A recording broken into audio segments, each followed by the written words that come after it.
యేసయ్య నా విజ్ఞాపన, నా మొర ఆలకిస్తారా? నేను చాలా పాపిని, నేను చాలా దేవునికి దూరంగా ఉంటూ ఉన్నాను. నా ప్రార్థన వింటాడా యేసుప్రభు అని చాలామందిలో ఒక సందేహం ఉంటుంది. కానీ యేసుప్రభు అంటున్నాడు, దిక్కులేని దరిద్రులు ఎవరైనా ప్రార్థన చేస్తారేమోనని ఆకాశం మీద ఉండి నేను చూస్తూ ఉన్నాను.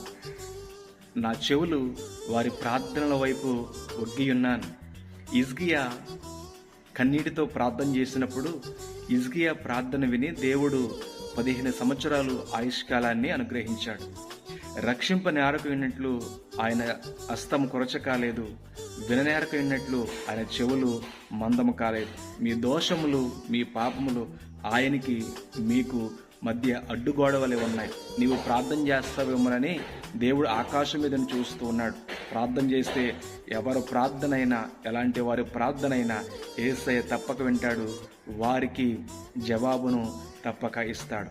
ప్రార్థించే జీవితం నీలో ఉంటే ఫలించే కృప దేవునికి ఇస్తాడు.